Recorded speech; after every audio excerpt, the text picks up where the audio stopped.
It is 19 minutes after 8 o'clock. And joining us in studio this morning, President of Eastern New Mexico University, Roswell, Dr. Shawn Powell, back with us.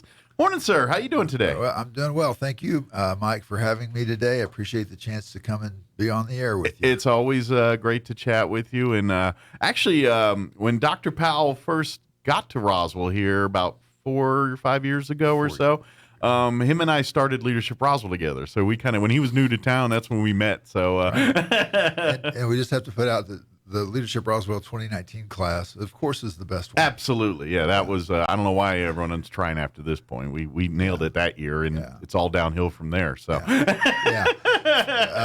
appreciate the Chamber and Rick Kraft and all the work they do for the Leadership Roswell program. But 2019 is the best class. Yeah. Which, by the way, ENMU-R has always been a constant supporter and user of the program. Many of yourself included, but many professors and leadership at the college have or will be going through the Leadership Roswell program.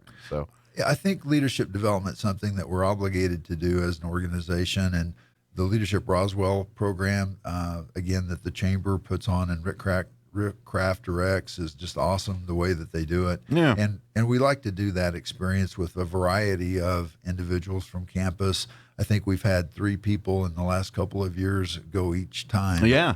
So this year we're excited to have more people in that program. Yeah, it's a great program, but I would also say it would not be a great program without the support of ENMU-R, because there's a lot of things that happen in that program, and it wouldn't happen without support of the college. So, I from my perspective, I can thank you for that support and that continued partnership with Leadership Roswell. Well, we enjoy that partnership, and there's lots of other members of the community, as you know, that contribute to the success of that program. Absolutely, it takes a village. We're just happy to be a partner in that. Absolutely, effort. Yeah. So, we're at that time of the year where it's very busy. Election cycle's going on. Though not a presidential election, it's still a pretty just a lot of people are paying attention to this election here. So there's a lot of I imagine voter turnout will be good this time, and hopefully, as always, we want it to be good. But when everyone's worrying about who to vote for governor and state reps and U.S. reps and all those things, there's going to be something on the ballot that is very important to continue doing for the future of really New Mexico and our youth and everybody, because youth's not really it's not just about youth. It's about everyone here, and it's the bonds. You're going to get to the back portion of the ballot. Usually you flip it over, and that's on the back there, and then you see your bonds there. Well, this year Bond C is the one that pertains to colleges, and what this is it's basically the community votes on whether the state wants to continue to fund universities across the state, and each university has a project that this funding is going towards, and the New Mexico public gets a say on whether the state gives this every year. The good news is you're not going to see any increases in anything that you do. It's something that happens all the time, but for it to happen, we need the consent of the people. So we're asking you to give consent. Well, and we appreciate that. I was just thinking of all the points I was going to raise. I guess I can leave now. You got it under control. Go get your next appointment. Yeah, when I came up, Tanner said, doesn't Donna usually come up here? I said, yes. And I said, I come up every 2 years. And it's for the GO bond. And you're absolutely right. The GO bond, it's a general obligation bond.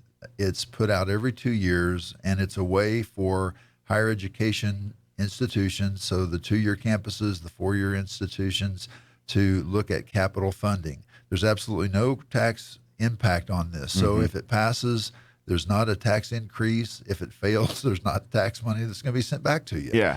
This is the result of bonds that were purchased maybe 10 years ago.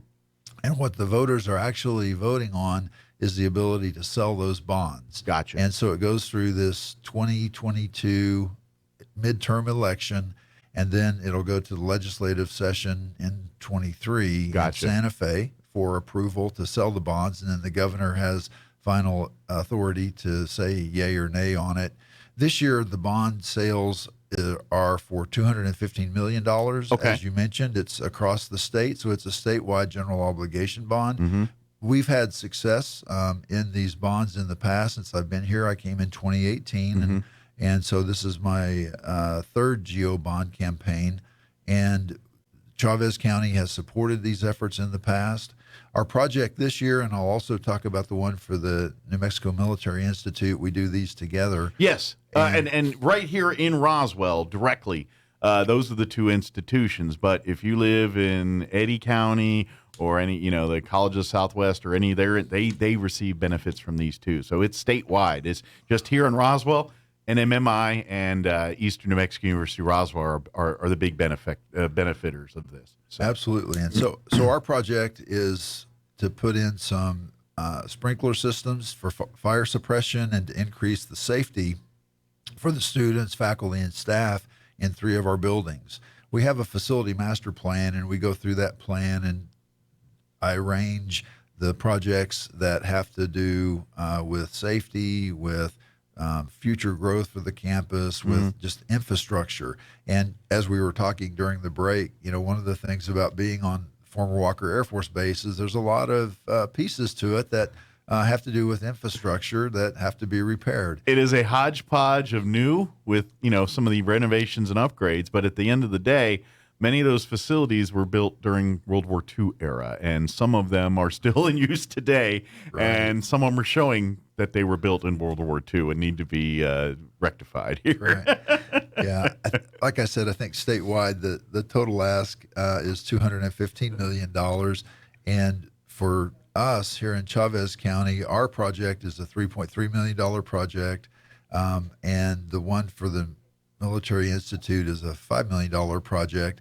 Now, the parts that go into this is that we have to kick in a quarter of that funding from the campus. Okay. So we're asking for $2.475 million, and the Institute's asking for $4 million for the expansion of their dining hall. Okay. And what they want to do in their project is they're working on a building that was built in 1915. And when you talk with General Grizzle about this and the other folks at NMI, it's the 5th renovation of that building. Ooh. And they want to expand the size of the dining hall to allow for seating in one area for 1,000 individuals.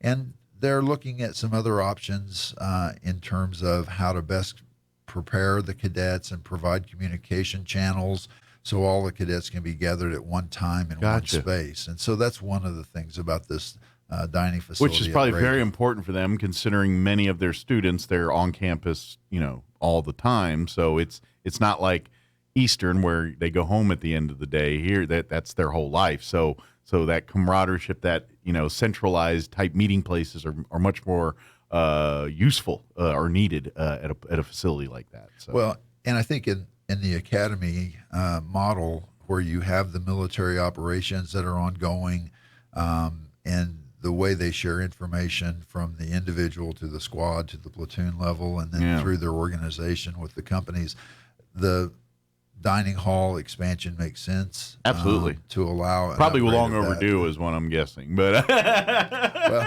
like I said, General Grizzle talks about 5 renovations to this building that have been made over the last 107 years. And with their institution, they also have the burden or blessing, depending on how one looks at it, of they have so many great historical buildings over there. But with that comes the caveat, you have to treat them a certain way, maintain them, certain things. You just can't knock them down and build a new fancy skyscraper there. There's rules, and so that creates another set of logistics that they have to deal with that other places do not. So it's unique challenges they have over there. Yeah, and I think they enjoy the status of being on the National Historical Register. Yeah. However, as you indicated, there's some things that you can and can't do to those buildings, especially the outside facades of those buildings. So these bonds really help them for that kind of stuff because it can get – so for them to do work over there, it might be a little bit more expensive than, say, even Eastern would have to do because of those rules and things they have to apply to. But that being said, like if for instance, if you love the new automotive facilities and everything out at Eastern right now, you can thank the bonds for that because our last bond that everyone passed, thank you for that, caused that to happen. And if you like some of the security and lights and things that have been replaced around the campus over the years, that was from bonds as well too. So those are the kind of projects that Eastern has been really working on here in Roswell. And like you said, we were talking earlier about some of the drainage stuff, and that's kind of where attention's being focused this time. Right. Right. We have some infrastructure projects. We have a sewer sanitation and restroom renovation that's getting ready to kick off. And I think, as you mentioned, the surveillance and the exterior lighting for those surveillance cameras are projects that are still ongoing due to some supply issues in terms of getting the LED lighting. The world of COVID is still here. It was supply and demand goes, for sure at least. Yeah, so. we met with the contractor last week, and they weren't supposed to get any cameras in until November, but they got in a set of 50, so they're going to start installation of those cameras. So we're excited about that. Some fell off the truck. Yeah, somehow they showed up in New Mexico. Yeah. Good deal. So what we're asking now, I know Dr. Powell can't say vote for. He's not allowed to. I can. He's just trying to tell you to say, it's here. We really appreciate if you vote for this here. But what I can tell you is it's no impact on you. It's not going to impact your life as far as negatively at all. You're not going to see any increases in your taxes or any of that kind of. You're not going to see any change in your finances. And at the end of the day, this is money to help our institution. So yourself or your next generation of family will have great facilities and great education opportunities here in Roswell, New Mexico. And that's all you're ensuring by voting yes on Bond C. Well, appreciate that support. And I think the other thing just to understand is we try to work with local contractors and subcontractors. So we try to keep those funds that come from in-house, the state and the county. And, we want to benefit our local community. That's good for our gross receipts and everything else, which the city appreciates very much too. So yeah, you're right. It is a reciprocal type, and which is great. That's kind of how business and how the community should work. Everyone does their little part, and everyone's little contribution helps make everything go. And that's kind of that fits that mold nicely. So, Well, in our specific project, the fire extinguishing systems or the sprinkler systems, the idea behind it too is K through 12, the public education have different requirements than higher education or HED does in terms of what's necessary in order to offer classes. We have an early college high school on grounds that works in conjunction with RISD. And in terms of those operations, this would allow them to teach more high school classes in more buildings on campus. So it'll actually create a stronger partnership between the RISD and the college, because now with facilities and things, you can offer more. So they can definitely move into different buildings that they haven't been able to use. So if the RISD is looking to expand programs, do things like this, you're like, hey, we're ready to let's clear it, let's do it, let's make it happen. We've got the stuff to do that. So absolutely, because that's I love this trend in education now. We know obviously education, everything's focused on STEM and all that, but I think we're getting much better at that transition of partnershiping high school education and college, making that transition more seamless or more, or giving people more options to where it's not like, okay, you just graduated high school, now you got to go to get your degree. I don't care what it's in, general, whatever, you just got to go get a degree. I don't care. Now it's like, no. What are you wanting to do? You want to do air conditioning and things? Awesome. We're going to set you up in high school to start, and you can start some of the training right now. And then when you graduate from high school, we can seamlessly move you into air conditioning. And in a year or two, you're going to be fully certified to do this, and you're writing your own ticket. And for some people that might work, but then they were like, well, no, I want to be a lawyer. Okay, well, we can start some of that right now and transfer that into college. And then when you're ready to go to law school, that seamlessly is going to transfer too as well. And so I like that the future's going in that direction, because I think that's been a big hurdle in education, I think, for people making that transition, like what's next after high school. And I think this is all part of that, making that giving people more options and more opportunities.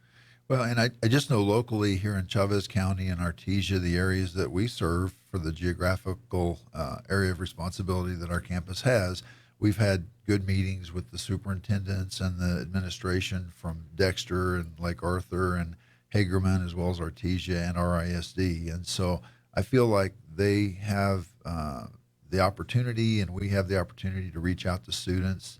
And as you indicated, is it a career path where you're going to go into career technical education, whether that's in HVAC or automotive or aviation maintenance, welding, or in the health fields, whether it's the nursing program, respiratory therapy, medical assisting, EMS, occupational therapy assisting, any of those programs, we can provide a pathway for those students in high school to be successful. Absolutely. So it's really, I know we're getting off, but we're on top here. All this really points back to on these bonds, and all of this is part of that cog and that big piece, and why it's important for you to vote for these bonds. And Bond C, like I said, is covering the colleges.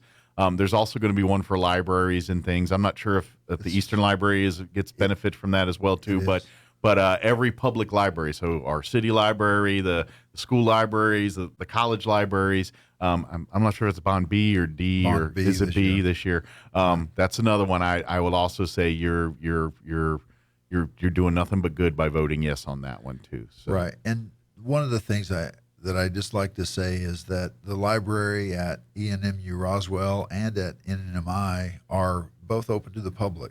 People may not understand that, but those are public libraries, and we do. You need to do some funds. research. Come on in. Yeah. And if you want to use the resources, absolutely, contact us. Find out when the libraries are open. Can they check out materials and things if they're not a student? Or there's ways for that to happen. You can get a membership or a library card of some kind to allow you to take stuff out of the library too. Right. But if by all means, if you don't find what you're looking for in one, please go to the other. It's a community center. It's a place for community learning, and there's so many programs that we, the community, can be involved with and be a part of at the college that technically you don't have to be enrolled in as a student to participate in. I know we talk about the pool and stuff during the summer, but there's so much more to that campus that's available to the public, for the public, that you technically don't have to be an ENMU-R enrolled student to participate in. So when we vote for these bonds too, and you're like, well, I'm never going to college anytime soon, or my kids are done great. Well, great, but you know what? In a little while, you might want to take a class out there. Be like, I always wanted to do some PE stuff, or I wanted to take an art class, or you know what? I always wanted to go back and I didn't do so history. I want to go back and take that's just, you can take classes and do things out there that aren't for a degree plan. It's just self-enrichment. You're retired now. You always wanted to do something here. Take a class. Just enrich yourself and have fun. Enjoy it. Well, and I was looking at the ages of our students. We pulled that report a couple of weeks ago. We still have some tweaking to do, but at that time it was from age 14 to 75. Yeah. So in terms of the student age population. Very broad and very diverse. There isn't no atypical college student or, age group or bracket anymore. Are you a human being? Are you trying to get better? Right. Then you're the atypical college student now. That's what it is. And I think the other thing just to keep in mind is there's always a need for, HVAC or automotive tech, welders, whatever it happens to be. And those career tech ed experiences are available. And most of them are all making pretty good livings and doing well with supporting their family and things like that. You don't see a lot of electricians or HVAC folks that are certified and out of work. If they are, it's because they want to be. Right. Absolutely. Dr. Powell, is there anything we didn't get the chance? Of course, if you have any questions about anything we talked about, or if you want to learn more about classes, the ENMU-R's website, roswell.enmu.edu, will take you to everything. I encourage you to like and follow ENMU-R's Facebook page. I know you do your like fireside chats and things from time to time on there, and it is really a great conduit for learning about campus life and what's going on, and just kind of staying in tune with what's going on there. It's a good resource for that. Well, and I want to express appreciation for Donna Rossellon for, being the voice of the campus on your radio show. Oh, yeah. And, helping us with our social media, Facebook. We're also doing Instagram and some of the other TikTok. You're not in your office getting the latest on social media, Dr. Powell? Well, I can tell you. You're not Snapchatting it up in there? Just Facebook is about my limit. I hear you. I'll stalk around on Twitter just to see what's going on, but Yeah. I don't chime in, and Instagram I don't understand, and I don't understand anything past Instagram. So Right. So if you're like Snapchat or LinkedIn, I work as a DJ, so I don't have a job I deem important enough to have a LinkedIn account. So Right. Well, I have Facebook and LinkedIn. Yeah. The campus has all of those. Donna did a survey of student media preferences, and she had over 200 students respond. This was about a year ago, and it broke it out by age group. And what I found out is Facebook is groovy.